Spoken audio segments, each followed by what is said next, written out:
These are master manipulators. They have this conspiracy going all across America to try and convince people that in democratic states they're not as safe. Well, guess what? They're also not only election deniers, they're data deniers. The safer places are the democratic states. New York Governor Kathy Hochul insisting fear about rising crime is all a big conspiracy. It's in your head. But apparently the NYPD doesn't see it that way, as elite units are reportedly being dispatched to areas facing skyrocketing crime and violence. Really, Unfiltered host and former NYPD officer Dan Bongino. Dan, I'll have to admit this caught me by surprise. To deny that and just say, okay, if you feel as though you're threatened, it's really in your head. But I'll help you with that. Maybe get you a therapist as opposed to an armed guard.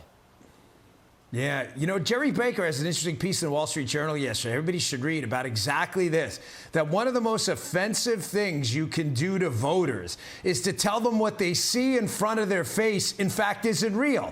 Gas prices are under control. Inflation isn't too bad. Your kid didn't get his butt kicked on the subway and your car didn't get broken into last night. I mean, this is so patently offensive to people who've actually walked around New York City streets.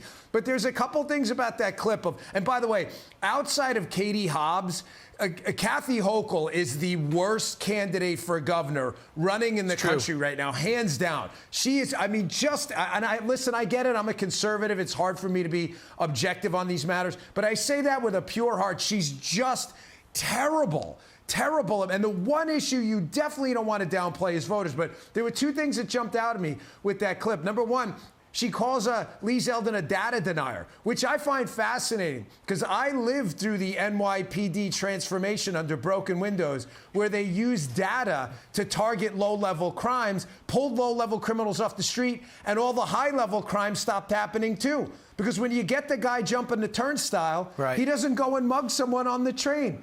And then she says, notice, she goes, and crime is down in Democrat states. Do you notice she didn't say cities? Because it doesn't matter who runs the state. It matters who runs the city. If you've got a liberal mayor in a city attacking the cops, you could have Ronald Reagan as the governor. Say crime's going to go crazy. Notice how she said that. It's again, it's just a manipulation of the message in the media. Let's not be data deniers. Let's adhere to data. Robberies up 33%, felony assault up 14%, grand larceny 40%, burglary up 30%. You know the difference? There was crime during the Trump years. And there was a problem at the border for a while. But no one can deny that Trump was trying.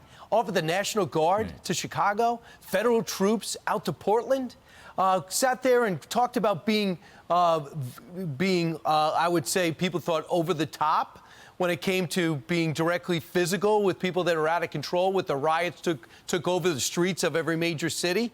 Talked about getting tougher. So at least Trump was addressing it. He's not, she is not addressing it. How do you expect this thing to close out? Because as you mentioned, you do know New York.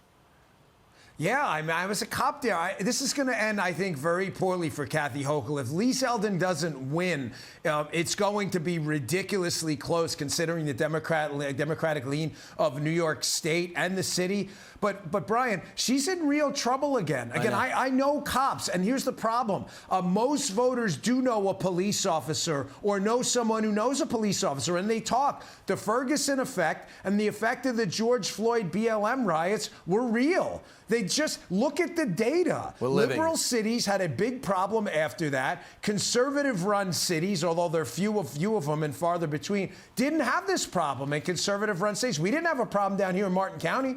My sheriff said, listen, you want to protest? Fine, that's your First Amendment right. Stay on the sidewalk, do it peacefully. We'll even protect you, make sure nothing happens. We had zero problems with crime down here. This is not the case in liberal cities where crime exploded because of a permissive environment kissing criminals' butts. Hey, Dan, we're going to listen to you every day on radio and then watch your show. It's great on Saturday night at 9 o'clock. You as well. All right. Thanks, Dan. I appreciate that. All right. Hi, everyone. I'm Brian Kilmeade. I want you to do me a favor. I want you to click to subscribe to the Fox News YouTube page. This is the only way that I know for sure that you're not going to miss any great commentary, any great news bites, any great interviews coming your way on Fox. You can get it all here on YouTube. So subscribe right now.